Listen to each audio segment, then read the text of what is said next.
आइए सभी एक मिनट के लिए सीधे होकर के बैठेंगे। कमर गर्दन सीधी करके बैठने से भी बुद्धि बढ़ती है। कमर गर्दन सीधी करके बैठने से भी बुढ़ापा नहीं आता, कमर नहीं झुकती। तो एक मिनट के लिए आप मेरे साथ जुड़ेंगे, फिर अपने आप सुविधा अनुसार आप बैठेंगे।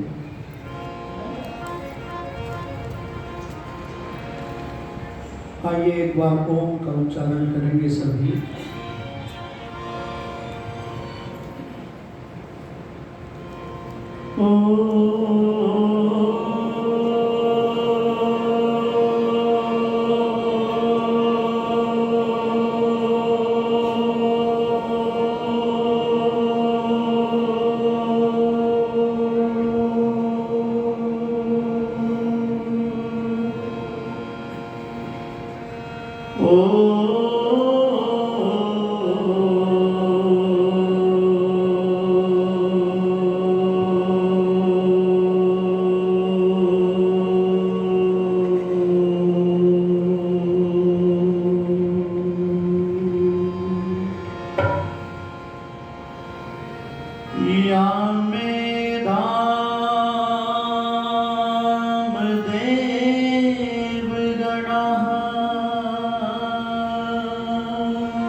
विश्व को अमृत पिला, विष आचमन तुमने किया है। राष्ट्रहित तप त्याग संयम का चयन तुमने किया है। देह की समिधा बना और प्राण घृत की आहुति दे। धन्य ऋषि वर धन्य जीवन का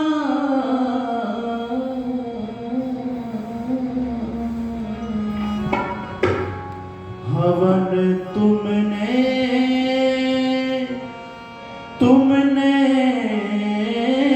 किया है।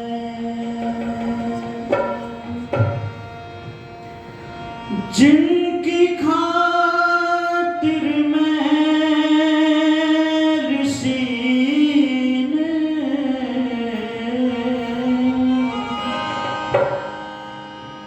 विष भरे प्याले पिए।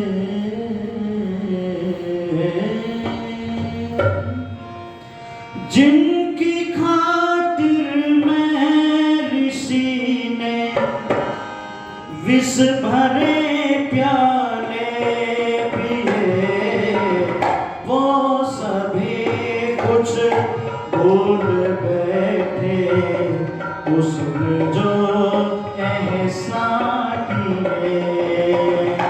जिनकी खातिर में ऋषि ने विष भरे प्याले पिए, वो सभी कुछ भूल बैठे उसने जो एहसान किए।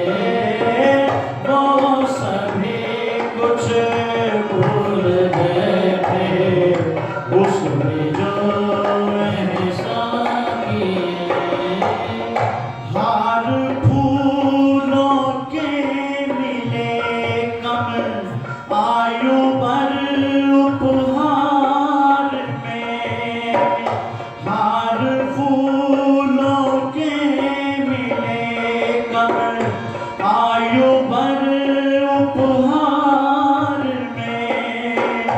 उनका अपना बीता जीवन ईंटों की बौछार में। उम्र भर झेली मुसीबत जख्म औरों के सिए।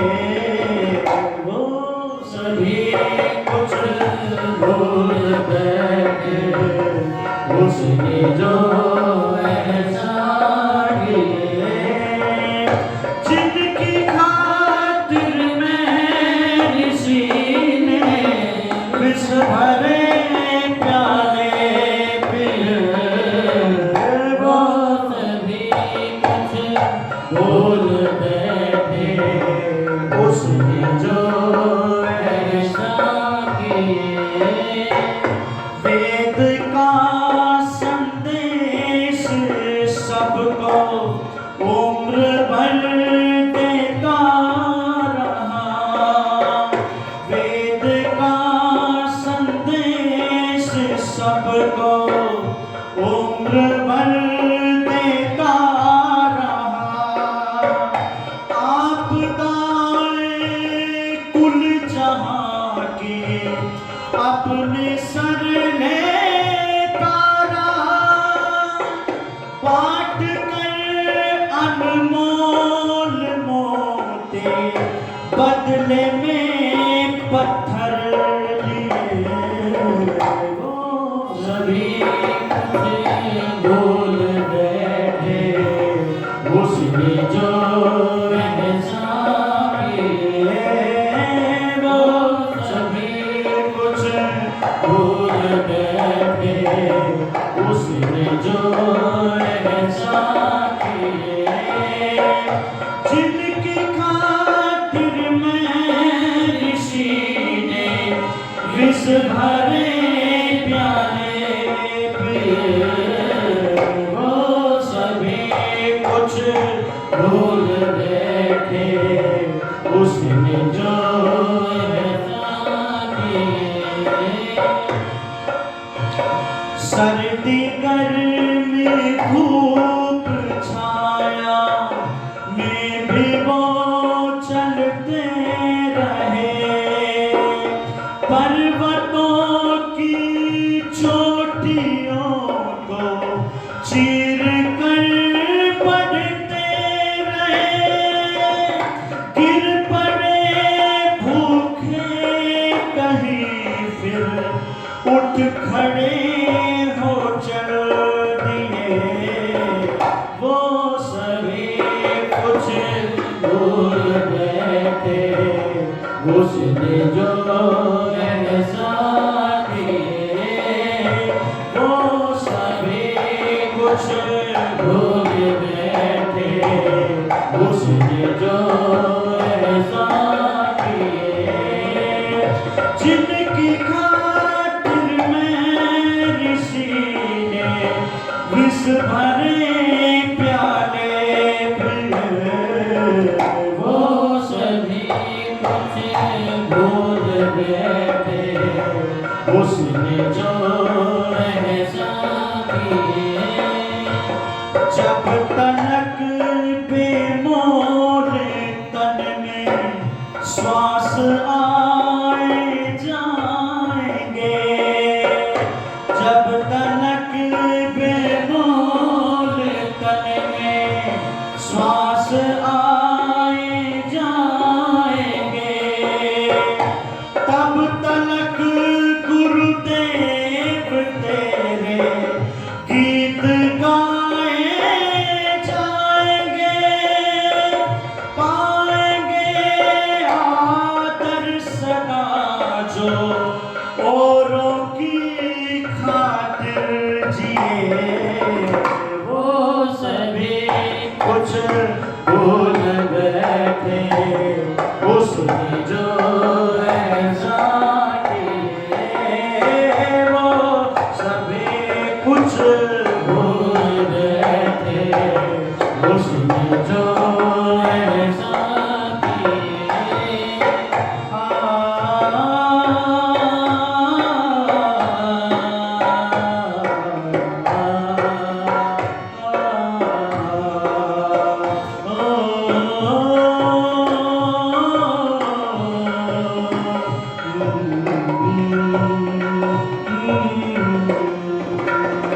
हम जिएंगे और मरेंगे ऐ ऋषि तेरे लिए दिल दिया है जान भी देंगे ऐ ऋषि तेरे लिए दिल दिया है जान भी देंगे ऐ ऋषि जिनकी खातिर में ऋषि ने विष भरे प्याले पिए वो सभी कुछ भूल बैठे उसने जो ऐसा किए वो सभी कुछ भूल बैठे उसने जो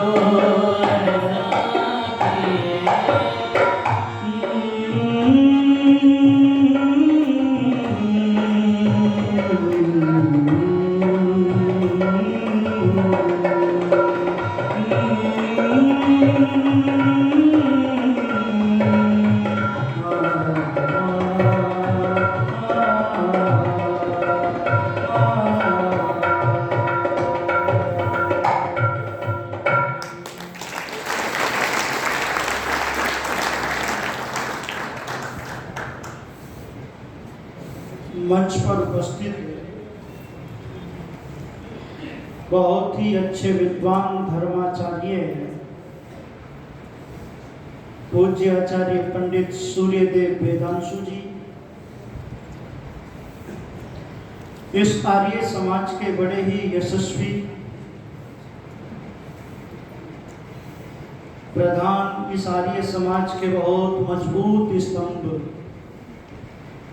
आदरणीय श्री जगदीश प्रसाद आर्य जी, उन्हीं के समीप में बैठे हुए बड़े ही उदार सौम्य आदरणीय श्री राम कुमार रावल वासिया जी, इस आर्य समाज के मंत्री आदरणीय श्री पवन रावल वासिया जी, आदरणीय श्री अहलावत जी, आदरणीय आनंद गर्ग जी,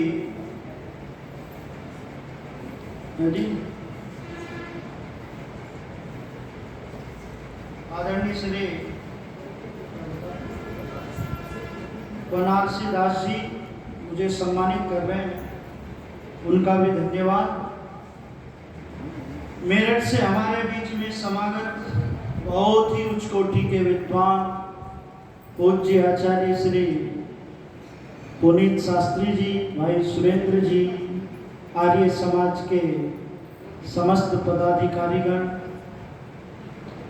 आज मैं सोच रहा हूँ आज अंतिम दिवस है, 4 दिन कैसे व्यतीत हो गए पता नहीं चला। और आज मन में बहुत सारे भजन उठ रहे हैं, पता नहीं कौन कौन से सुनाऊं, कौन कौन से ना सुनाऊं। हाँ, माता जी बोल रही थी, बहुत अच्छी बात है ये तो बहुत ही अच्छी बात है कि 8 दिन का ये कार्यक्रम होना चाहिए अगली बार, ऐसा माता जी की इच्छा है, बहुत अच्छी इच्छा है। 8 दिन के तो कार्यक्रम चलते भी हैं। तो पूजा के योग्य वंदनीय पूजनीय माताओं बहनों, धर्म प्रेमी बंधुओं, पवित्र आत्माओं, वेद के अंदर एक मंत्र आता है, आपने कई बार सुना है, वयम राष्ट्रे जाग्यामी पुरोहिता, माता भूमि पुत्रो अहम पृथिव्या और भी बहुत सारे मंत्र हैं। वयम तुभ्यम बलि हृदयस्याम। वेद में राष्ट्र भक्ति का संदेश दिया गया है। वेद के अंदर कहा कि हम धर्म, जाति और राष्ट्र के लिए हमेशा जागृत रहें, संगठित रहें और बलिदान की जो भूमिका है उसमें बढ़ चढ़ करके भाग लेते रहें। वेद कहता है जब मेरा देश गुलाम था, जब इस देश के अंदर अंग्रेजों का शासन था, जब इस देश के अंदर अंग्रेज शासन कर रहे थे, और आज भी हम मानसिक रूप से गुलाम ही हैं, क्योंकि आज हम अपने वीरों को भूल गए। आज जो हमारी शिक्षा होनी चाहिए वो शिक्षा नहीं है। पहले क्या गजब की शिक्षा होती थी। चेतक की वीरता कविता लगा करती थी। रणबीच चौकड़ी भर भर कर चेतक बन गया निराला था। राणा प्रताप के घोड़े से पड़ गया हवा का पाला था। जो तनिक हवा से बाग हिली लेकर सवार उड़ जाता था। राणा की पुतली फिरी नहीं तब तक चेतक मुड़ जाता था। गिरता न कभी चेतक तन पर राणा प्रताप का घोड़ा था। वह दौड़ रहा अरिमस्तक पर, वह आसमान का घोड़ा था। निर्भीक गया वह ढालों में, निर्भीक गया वह ढालों में। सरपट दौड़ा करवालों में, फंस गया शत्रु की चालों में। विकराल वज्र में बादल सा अरिकी सेना पर गहर गया। ये कविताएं पढ़ी हम लोगों ने। वह शक्ति हमें तो दया निधे, कर्तव्य मार्ग पर डट जावे। पर सेवा पर उपकार में हम निज जीवन सफल बना जावे। ये इतनी सुंदर सुंदर कविताएं थी जो बच्चों के अंदर देशभक्ति, साहस, निडरता पैदा करती थी। आज इन कविताओं को हम भूल गए। ये सिलेबस में नहीं है। जोनी जोनी यश पापा और बहुत सारी ऐसी कविताएं बच्चे बोल देना तो अभिभावक भूल करके गोलगप्पा हो जाते हैं। जाने कितना बड़ा तीर मार दिया है, कितनी बढ़िया बात याद कर दी। निवेदन करना चाहता हूं, ये कविताएं हमारे जीवन के अंदर राष्ट्र भक्ति पैदा करती थी। और जिसके जीवन के अंदर राष्ट्र भक्ति नहीं है वो जीवन कोई जीवन नहीं है। हमारा राष्ट्र के प्रति क्या कर्तव्य है ये हमें बोध होना चाहिए। जिस राष्ट्र में हम पैदा हुए हैं कहीं हम उस राष्ट्र के साथ में गद्दारी तो नहीं कर रहे। राष्ट्र भक्ति सैनिक ही करेगा, हमारा कोई कर्तव्य नहीं है। संकट की घड़ियों में इस देश के लोगों ने माला को छोड़ करके भाला लिया है। भाला ऋषिवर देव दयानंद जी को देख लो, साधना उपासना छोड़ करके राष्ट्र भक्ति का पाठ पढ़ाया उस ऋषि दयानंद जी महाराज ने। मैं कहा करता हूं, क्या ये देश उन्हीं का है जो युद्धों में मर जाते हैं? हरिओम पवार जी की पंक्ति।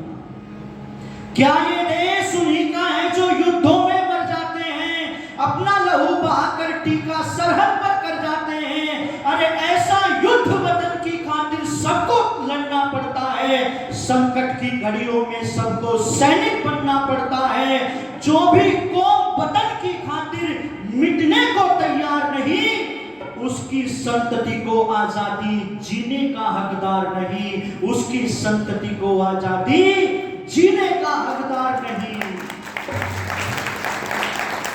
किसके कितने लाल सलोने सीमा पर छिन जाते हैं, किसके कितने लाल सलोने सीमा पर छिन जाते हैं। गुरु गोविंद सिंह के बेटे दीवारों में छिन जाते हैं। उद्धम डायर से बदले का दीवाना हो जाता है। मंगल पांडे आजादी का परवाना हो जाता है। वीर हकीकत राय धर्म की खातिर कटते देखे हैं, ऋषि दधीची अपनी हड्डी अर्पण करते देखे हैं, अर्पण करते देखे हैं। घास फूस की रोटी खाकर राणा नहीं लड़े थे क्या? घास फूस की रोटी खाकर राणा नहीं लड़े थे क्या? बंदे बैरागी के तन पर हाथी नहीं चढ़े थे क्या? झांसी की रानी लड़कर राजधानी मिटवा देती है, पल्ला दाए वफादारी में बेटा कटवा देती है, और ये घटना उनको सूरज की लाली में रख देती है। हाड़ी रानी शीश काटकर थाली में रख देती है, हाड़ी रानी शीश काटकर थाली में रख देती है। वीर भोग्य वसुंधरा, ये धरती वीरों की है। इस धरती ने जो बलिदान दिए हैं, हरियाणा की भूमि, राजस्थान की भूमि, ये बलिदान देने में पीछे नहीं रही है। हरियाणा नाम चले सारे आम, यो ठावे तबाही उठाइए इस देश की मिट्टी में। इसलिए मैं चर्चा करने लगा हूं कि ऋषिवर देवदयानंद जी महाराज ने कहा था, जब ये देश गुलाम था, उस ऋषि ने कहा था, यते महीश्वराज्य, ये वेद का मंत्र बोल करके कहा कि अपने देश में अपना राजा सर्वोपरि और सर्वोत्तम होता है। ऋषि ने सबसे पहले स्वराज्य शब्द दिया। और कैसे मिली ये आजादी? तो सारस्वत मोहन मनीषी जी की पंक्तियां मैं सुनाता हूं कि इस आजादी को प्राप्त करने के लिए खून की नदी बहाई गई थी। इस आजादी को प्राप्त करने के लिए माता बहनों ने कदम से कदम मिला करके जो है क्रांतिकारियों का साथ दिया था।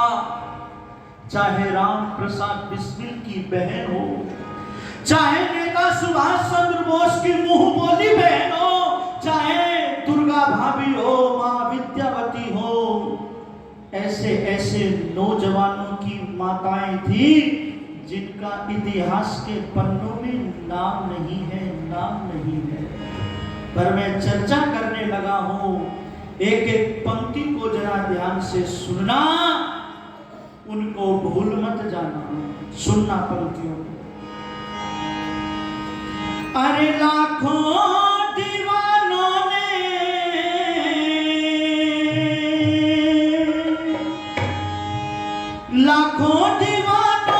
ने गर्दन कटवाई थी।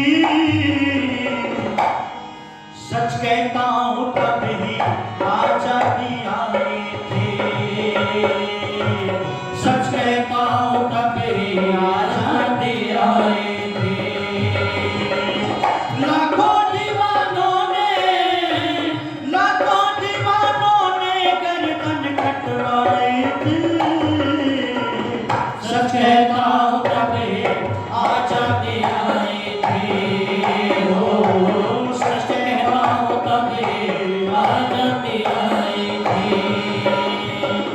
सबसे पहले दयानंद ही ललकारा था।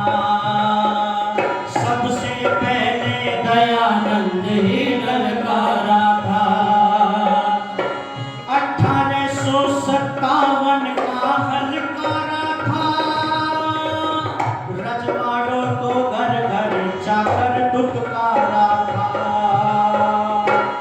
अंग्रेजी शासन को उसने धिक्कारा था। सबसे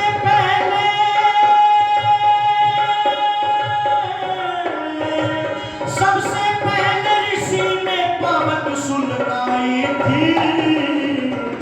सच कहता हूं तब ही आजादी आई थी। हो सच कहता हूं तब ही आजादी आई थी।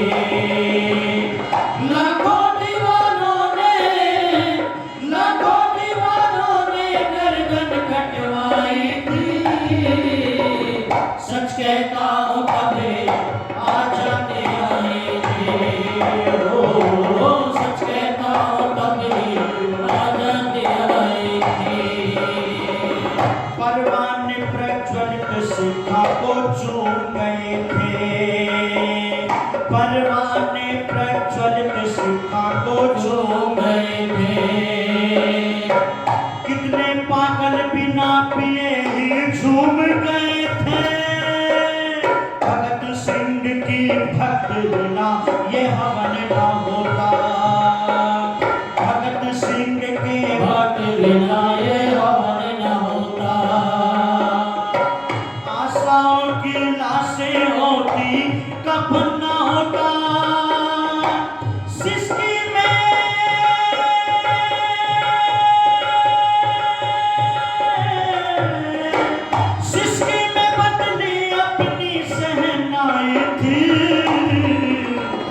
सच कहता हूँ कभी आजादी आई थी हो।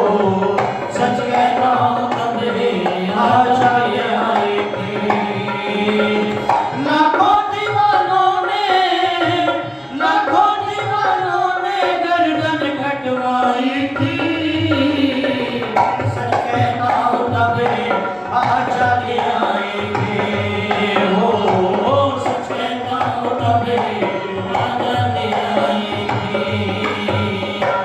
लाला जी का लाठी खाना कब भूला है। लाला जी का लाठी खाना कब भूला है। गर्म लहू पी कर ये चमन फला फूला है। श्रद्धानंद का छाती तान खड़े हो जाना। श्रद्धानंद का साथी तान खड़े हो जाना। याद सभी को है वो दृश्य बड़ा सुहाना। गोरों की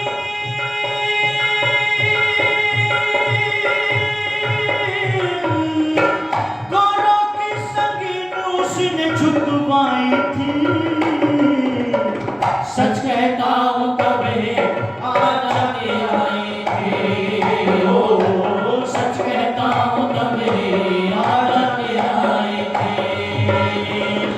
लाखों दीवानों ने गर्दन कटवाई थी। सच कहता हूँ कभी आजादी आई थी हो। सच कहता हूँ कभी आजादी आई थी। मत समझो आजादी गांधी ही लाया था। बिस्मिल ने 20 की खातिर रख दिया था। बंगाली बाबू का भी बलिदान न कम है। कितने अशफाकों ने इसमें वक्त दिया था। कली कली निर्दय माली पर गुर्राई थी। सच कहता हूँ कभी आजादी आई थी हो। सच कहता हूँ कभी आजादी आई थी। लाखों दीवानों ने गर्दन कटवाई थी। सच कहता हूँ कभी आजादी आई थी हो। सच कहता हूँ कभी आजादी आई थी।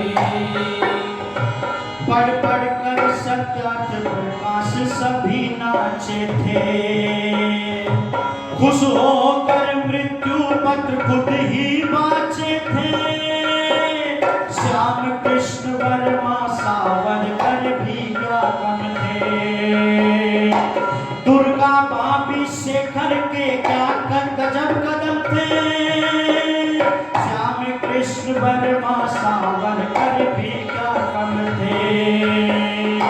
दुर्गा भाभी शेखर के क्या गजब कदम थे।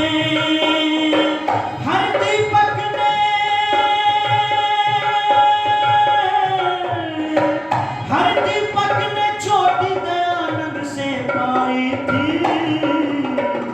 सच कहता हूँ कभी आजादी आई थी हो।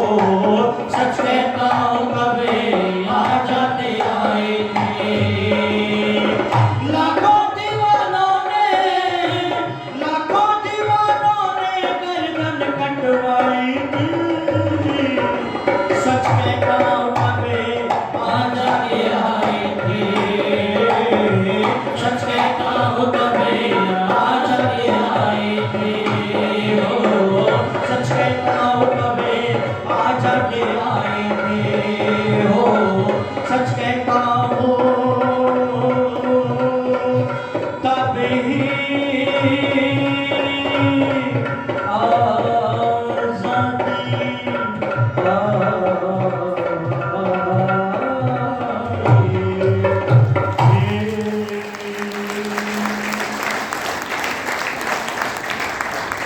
लाखों दीवानों ने गर्दन कटवाई थी, सच कहता हूं तब ही आजादी आई थी।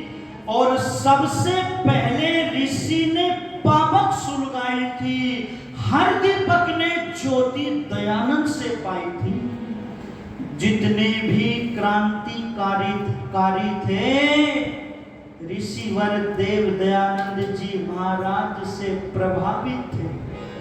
जितने भी क्रांतिकारी थे उस संत और वो ग्रंथ सत्या प्रकाश से प्रभावित थे। उसको पढ़ करके हंसते हंसते फांसी के फंदे को चूमा। उसको पढ़ करके लोगों के जीवन की धाराएं बदल गई। ये सत्या प्रकाश एक ऐसा ग्रंथ है, एक ऐसा हथियार है, एक ऐसा सुदर्शन चक्र है ये सत्या प्रकाश कि कोई मतांतर वाला अपनी सेकी नहीं मार सकता। सबकी जड़ें हिला करके रख दी सत्या प्रकाश में ऋषि दयानंद जी महाराज ने। और मैं तो चर्चा करने लगा हूं कि उस ऋषि के व्यक्तित्व को देख करके, उसके प्रवचनों को सुन करके बहुत सारे लोग जो है राष्ट्र की बलि वेदी पर उन्होंने अपने जीवन को आहूत कर दिया। सरदार अर्जुन सिंह जब ऋषि दयानंद जी को सुनते हैं, देखते हैं तो मोहित हो जाते हैं। उनका यज्ञोपवीत संस्कार कराते हुए कहते हैं, सरदार अपने देश में अपना राजा ही अच्छा होता है। अगर ये विदेशी राजा माता पिता के तुल्य भी कर व्यवहार करे तो भी त्याज्य है, ठीक नहीं है। सरदार अर्जुन सिंह और उसी के घर में जब सरदार भगत सिंह का जन्म होता है, 4 पीढ़ियां इस राष्ट्र की बलिवेदी पर आहूत हो गई। सरदार भगत सिंह की बहुत बड़े जमींदार थे, ऐसो आराम के सारे ठाठ थे, सोना उगलती थी, जमींदार थे। कई हजार दे करके जमानत करवाई सरदार भगत सिंह। ये आजादी जब आप पढ़ोगे ना, इसका इतिहास, आंखों से आंसू टप टप टप होकर के गिरने लगेंगे। मुझे याद आती है घटना, सरदार भगत सिंह जेल के सलाखों के पीछे बैठा हुआ है और जेल की सलाखों में बैठ करके वो व्यक्ति स्वाध्याय करता है। स्वाध्याय बहुत गजब प्रतिभा का धनी था सरदार भगत सिंह। फांसी के दिन नजदीक आ गए, अपनी मां की याद आ गई और मां ही होती है। बूढ़े को भी दुख में मां ही याद आती है। मां, मैंने पंक्तियां गुनगुनाई थी, मां नहीं थी, द्वार थी, किवाड़ थी, चूल्हा थी, आग थी, नदी की धार थी।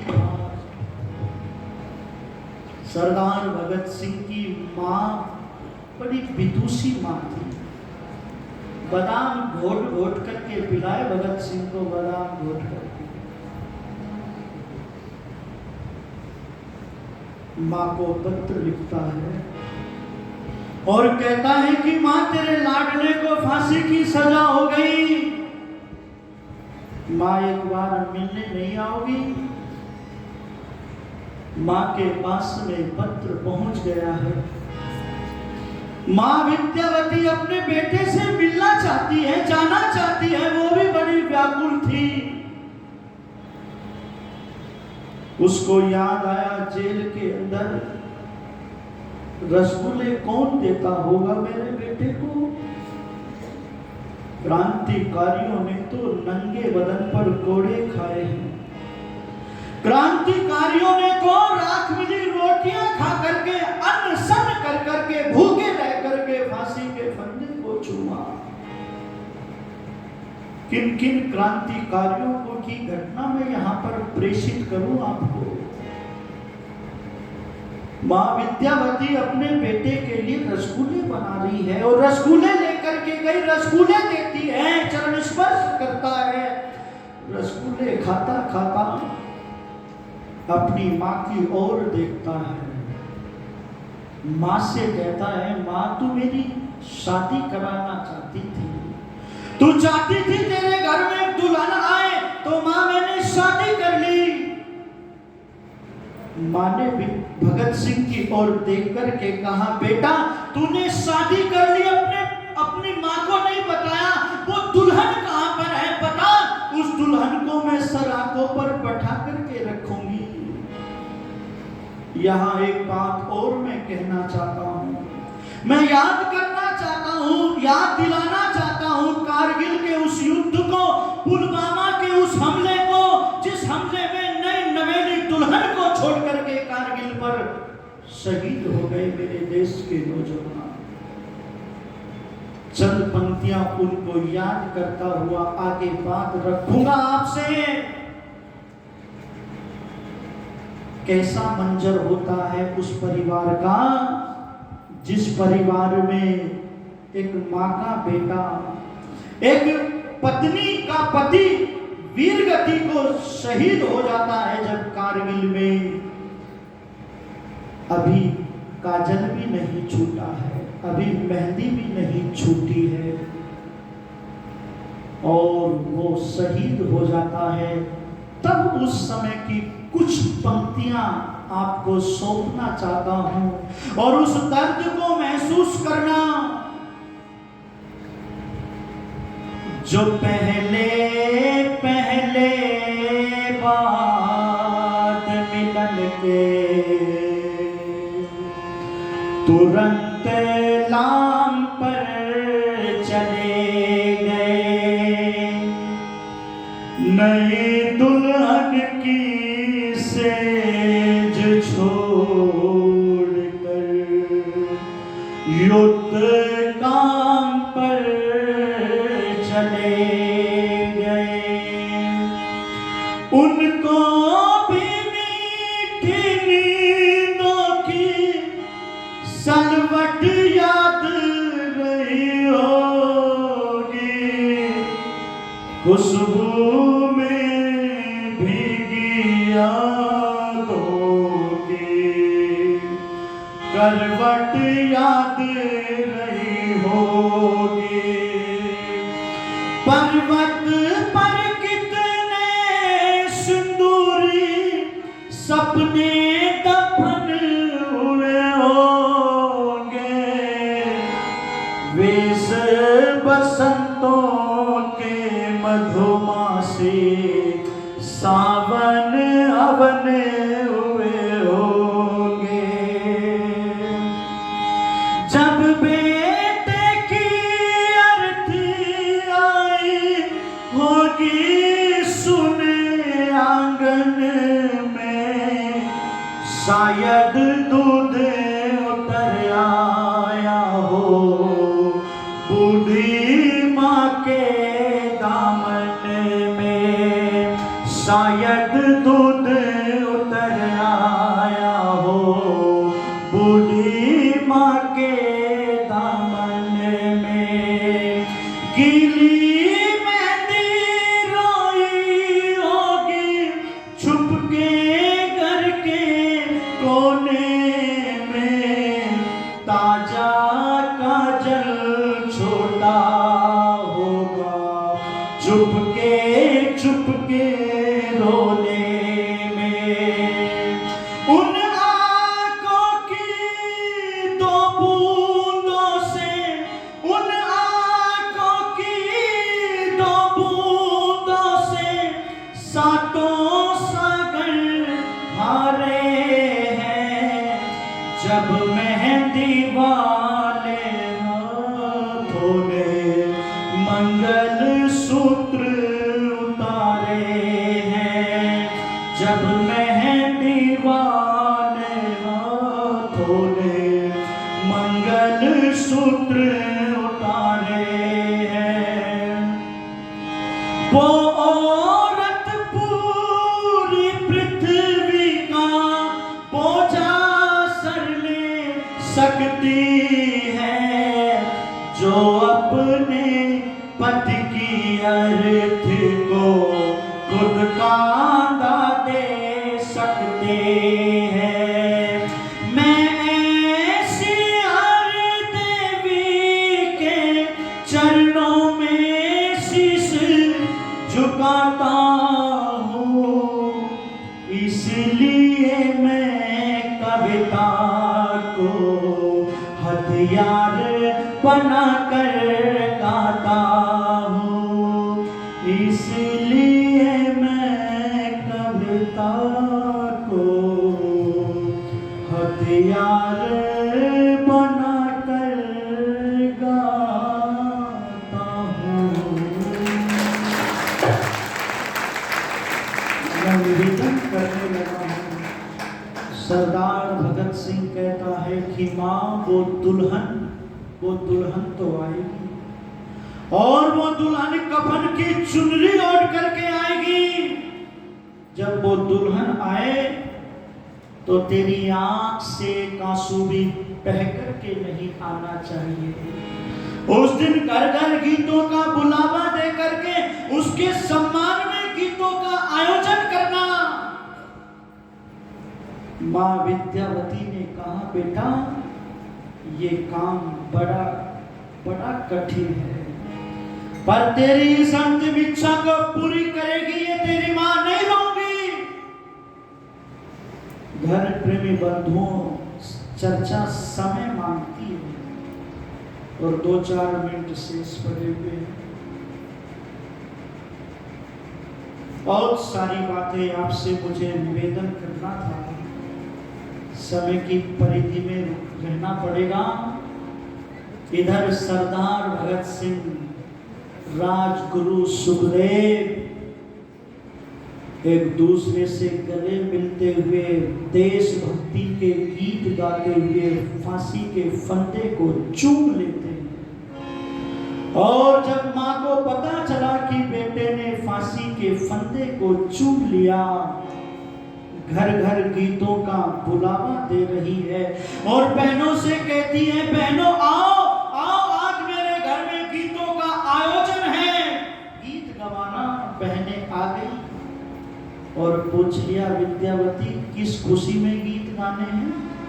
तो ये चंद पंक्ति सुन लीजिएगा, फिर वाणी को विराम दूंगा। रे बहनों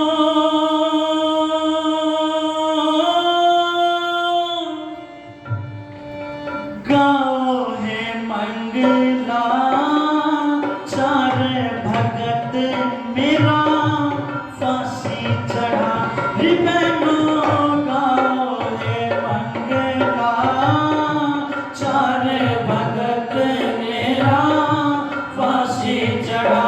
रे बहनों गाओ है मंगला, चार भगत मेरा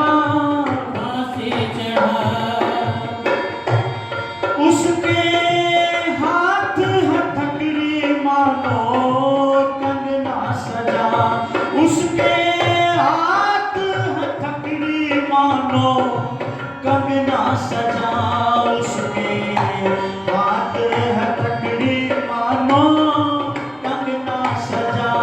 गल में तोक है फूलों जैसा, हार लाल मेरा फांसी चढ़ा।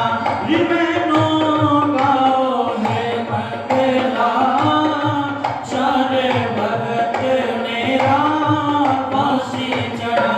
रे बहनों गाओ है मंगला, चार भगत मेरा फांसी चढ़ा।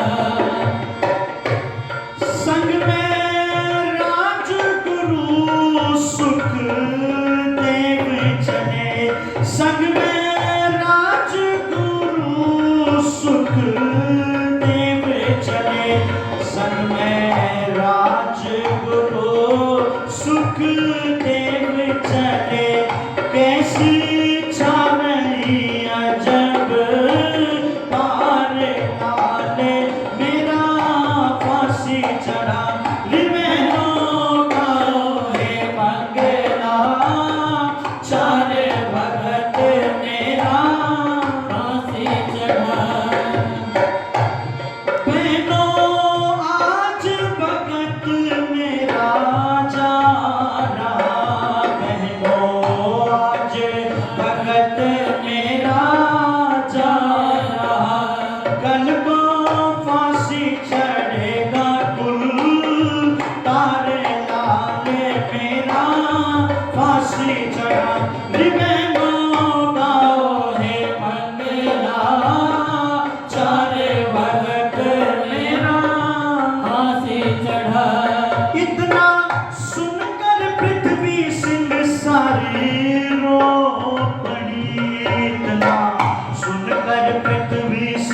सारे रो पड़े। इतना सुनकर पृथ्वी सिंह सारे रो पड़े। करियो भारत की रक्षा कुल तारे डाले मेरा फांसी चढ़ा। रिमैनो गाओ है मंगला चारे भगत मेरा फांसी चढ़ा। रिमैनो गाओ है मंगला चारे भगत मेरा फांसी चढ़ा। रिमैनो गाओ है मंगला चारे भगत मेरा फांसी चढ़ा।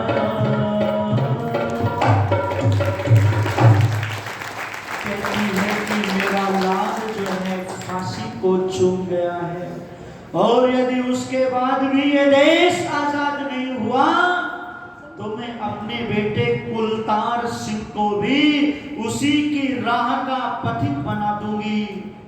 धर्म प्रेमी बंधुओं, माताओं, बहनों, मैं आपसे निवेदन करने लगा हूं, तब जाकर के ये आजादी हमको प्राप्त हुई। और ये जो आजादी मिली है ना, ये अभी अधूरी आजादी है। अधूरी कैसे अधूरी है? बाल गंगाधर तिलक, नेता सुभाष चंद्र बोस जी ने सपना देखा था कि जब देश आजाद हो जाएगा ना, तो सबसे पहले शराब बंद हो जाएगी, शराब बंद। और आज देश की स्थिति क्या है? जिधर भी नजर दौड़ाओ उधर ही शराब की दुकानें खुली हुई हैं, और 85% नौजवान इतने भयंकर भयंकर नशे कर रहा है, आप अंदाजा नहीं लगा सकते। सबसे ज्यादा मौत नशे से हो रही है, नशे से। व्यापार समझ लिया लोगों ने इसको, व्यापार मान लिया इसको। और मैं कहना चाहता हूं आपसे, शराब बेच करके तूने जो बनाई बिल्डिंग थी, शराब बेच करके तूने जो बनाई बिल्डिंग थी, उस बिल्डिंग को बेचकर तेरे बच्चे शराब पीते हैं, तेरे बच्चे शराब पीते हैं। चारों ओर जो है बर्बादी का माहौल है। केवल और केवल रास्ता आर्य समाज का है, चिंता आर्य समाज को है। इसलिए इस आर्य समाज में ऐसे आया करो जैसे माँ के पास में आते हो आप लोग। अपने बच्चों को साथ में लेकर के आओ आर्य समाज में। ऋषि दयानंद जी ने कहा था कि झोली सुखों से भर जाएगी, चतुर्दिक उन्नति हो जाएगी। तो बहुत सारी बातें दौड़ गई, छूट गई, समय पूरा हुआ है। पुनः मैं यहाँ के जो टीम है, यहाँ के जो अधिकारीगण हैं, भाई सूर्यदेव जी, जिन्होंने कई बार काम हो जी अब के आ जाओ, अब के आ जाओ, समय नहीं मिल पाया था, तो अब की बार जो है बस समय मिल गया और वो समय भी दौड़ गया। तो जो है मैं बस यहीं पर जो है अपनी वाणी को विराम दूंगा। भाई अनुराग जी का जो है ना दर्पण हिसार चैनल है, इसको सब्सक्राइब कर लेना। ये जितने प्रवचन है ना विद्वानों के, भजनोपदेशकों के भजन होते सब मिलेंगे, इसको सब्सक्राइब कर लेना। पुनः समस्त माताओं बहनों के और समस्त आर्यजनों का जो है अभिनंदन करता हुआ अपनी वाणी को यही विराम देता हूँ। और जिन्होंने ये राशि देकर के भी मुझे सम्मानित किया है, आशीर्वाद दिया है, उन सभी भाइयों का, माताओं बहनों का आभार। वाणी को विराम। इत्योम सब।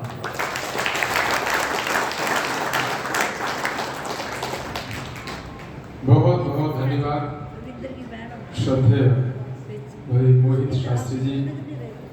बहुत ही सुंदर देशभक्ति ऐतिहासिक पृष्ठ स्पर्श करते हुए हम सबको रोमांचित, हर्षित और रोम रोम खड़े हो जाएं उस इतिहास की पृष्ठभूमि को वर्णित करते हुए सुंदर भजनों के माध्यम से हम सबको लाभान्वित किया है। आपका बहुत बहुत साधुवाद है, बहुत बहुत धन्यवाद है। एक बार पुनः करते ध्वनि से मोहित शास्त्री जी का सम्मान, साधुवाद, धन्यवाद।